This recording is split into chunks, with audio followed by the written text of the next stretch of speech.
Hi, this is Morley and this is the M-Wire. Well, this article was published in the Gateway Pundit, but they initially got it from Just the News. So I'm going to give you the Just the News version because it goes into a lot more detail and whatnot.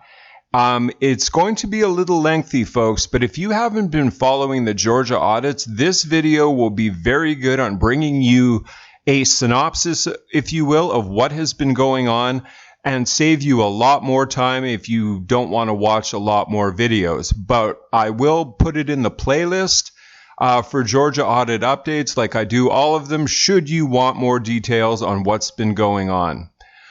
On Monday, Judge Amero in Georgia is going to be making a ruling as to whether or not a forensic audit will proceed in Fulton County. Who knows? He might even order the whole state. We don't know at this point. But this will certainly give you, the viewer, an idea as to whether or not do we need a full-on forensic audit in Georgia. Without further ado, let's get into it. Georgia's investigators' notes reveal massive e-integrity problems in Atlanta. 29-page memo obtained by Just the News cites double counting, insecure storage, massive chain of custody problems, and a worker threats to FS up. In a nationally televised interview in January, Georgia Secretary of State Brad Raffensperger rattled off an impressive list of measures his state used to ensure the November E count was accurate. "We had a safe, secure, honest E," he declared to 60 Minutes. That rosy assessment, however, masked an ugly truth inside the agency's own files. A contractor handpicked to monitor e-counting in Fulton County wrote a 29-page memo back in November outlining the massive e-integrity failures and mismanagement that he witnessed in the Atlanta area's e-centers. The bombshell report, constructed like a minute-by-minute diary, cited a litany of high-risk problems such as double counting of V's, insecure storage of B's, possible violations of V privacy, the mysterious removal of e-materials at a vote collection warehouse, and the suspicious movement of too many B's on E-Day. This seems like a massive chain of custody problem, the contractor Carter Jones warned in the memo delivered by firm Seven Hill Strategies to Raffensperger's office shortly after the E. That glaring notation was written around 4 p.m. on E-Day when Jones observed absentee Bs arriving at the county's central absentee scanning center at Atlanta State Farm Arena in rolling bins 2K at a time. "It is my understanding that the Bs are supposed to be moved in numbered sealed boxes to protect them," he wrote, noting these Bs weren't. He also feared the flow of absentee Bs seemed too voluminous. "Too many Bs coming in for secure black B boxes," he observed. You can read the full report obtained by Just the News from the Secretary of State's office here. Jones also raised concerns about the temporary workers brought in by a firm called Happy Faces to scan and count Bs after an e-observer purported to witness a conversation in an elevator in which one of the workers revealed his intention to FS up. Now, this is what I was talking about yesterday with the ACLU and Stacey Abrams and all that, and the links to BLM. This is what he's referring to here. "I must keep an eye on these two," Jones wrote. Perhaps that was a bad joke, but it was very poorly timed in the presence of a poll watcher. He wrote that the two suspect workers had been assigned a team confirming and boxing Bs to have already been scanned to prepare them for later audit because this is the place where they could do least to archive declared objective. But Jones expressed larger concerns about the temporary staffing's agency recruitment of workers. What is Happy Faces doing to vet people they are sending to make sure they are not sending in people who actually want to FS up, he asked. Spokesperson for Happy Faces did not immediately respond to a request for comment. A spokeswoman for Fulton County said she would speak to the E personnel that worked with Happy Faces, but she had not responded further as of press time. The public emergence of the Jones report Thursday doesn't confirm enough suspect Vs to overturn Georgia's E results. or prove a lot to commit widespread BF. But its portrait of incompetence, mismanagement, and bad E processes in Georgia's largest V center undercuts claims by state officials that the E went swimmingly. What this article does not mention, folks, it doesn't talk about the approximate 20,000 MIBs that have no fold marks in them. That isn't discussed here. I mean, basically, this guy's report is what he witnessed, like, at the poll center itself. Raffensperger told Just the News he supports the ouster of Fulton County's top E officials, but still trusts the outcome of the E, showing that 46 beat 45. It is no secret that Fulton has issues with their E's department for decades, which is why I insist on a state monitor being present on the eyes and ears on the ground, he said. Experts said the 29-page report provides a stunning roadmap for an independent investigation of the V count in Fulton County, such as a state judge recently approved led by attorney Bob Cheeley. This reveals chaos caused by incompetence and some other instances willful violation of law to assist Mr. Biden, Phil Klein, the head of Amistad Project, which has mounted E-integrity legal challenges around the D country.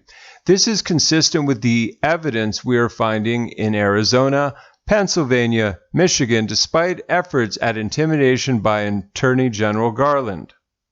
At the outset of his monitoring, Jones wrote about the difficulties E-officials were having in distributing poll pads to local precincts the night before the E. Poll pads are used to check VEERS and the precinct level. One precinct, Jones wrote in the notes, had only one of 2 bags of poll pads arrive, despite the fact that the system at a warehouse showed that both had been checked out of the warehouse and were on the way. Many bags of poll pads and their other E-materials have not been packed yet, and paperwork is not matching up at the county's central E-warehouse in Atlanta, he reported. Some bags have everything, others do not, but the full ones are not organized, the notes read. It is impossible to tell which bags are missing, and without doing a manual count, they don't have the manpower for that at the moment. Jones claims that at one point someone took the wrong suitcase of poll pads, something he indicates is a significant security concern. The chaos of the poll pad rollout appeared largely resolved by E-Day morning, yet Jones documented numerous other instances of chaotic management and serious security concerns. For instance, the Jones report touches on one of the more persistent unresolved mysteries surrounding Fulton County's bee processing operation.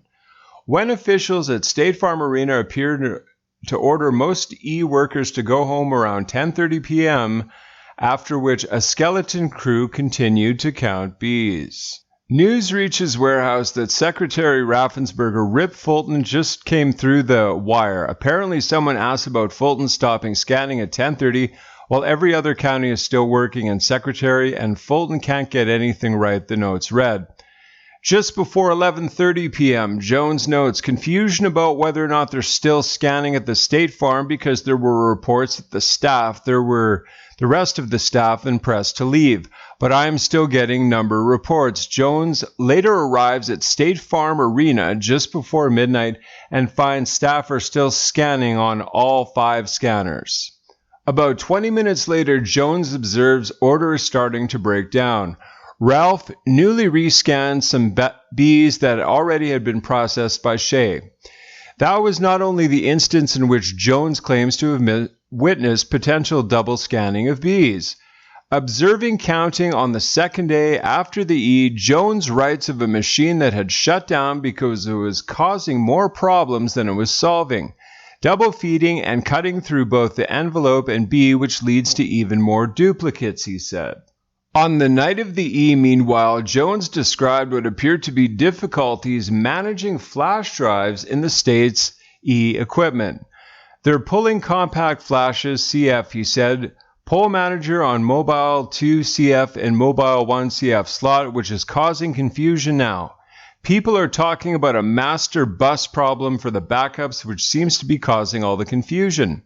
And in one case, the investigator expressed worries that bee workers could obtain private data from the documents they were processing, a major breach of beer privacy. Are we compromising Secret B with our ad hoc process, he asks. Sorters can see address on the oath envelope as well as the B itself. Voters could theoretically face reprisal if a prosecutor had the desire to pursue them for their choice. Jones did not respond to repeated requests for comment from Just the News, though shortly after being contacted yesterday, he spoke to the Associated Press about his findings, stating that in spite of all the issues he observed, he did not witness any dishonesty, or intentional malevolence among e-workers. He did tell AP, however, that Fulton County needs to address these mismanagement issues because they are becoming serious. The revelations in Jones' notes came as Just the News review of the state audit data revealed significant data failures and concerns in Fulton County's handling of the 2020E. Data from the county showed over 150 batches of absentee Bs, apparently from the county's official tally, as well as what appeared to be multiple instances of B batches being scanned several times. State audit sheets also suggested that many of Fulton's absentee B batches, when delivered to state auditors, were not sealed per security protocol prior to delivery. Well, folks, that's one person's account as to what happened on the night of the E. What do you think? What do you think Judge Amaro should rule here? Should he simply call for an audit of Fulton County? Should he call for an audit of the entire state of Georgia? Or should he simply decertify on the basis of the lack of chain of custody documentation, which is clearly defined in the law? There's no gray area there. E-officials have to keep data for a certain period of time. There's no negotiating that. But I want to know your thoughts. Let me know in the comments below, folks.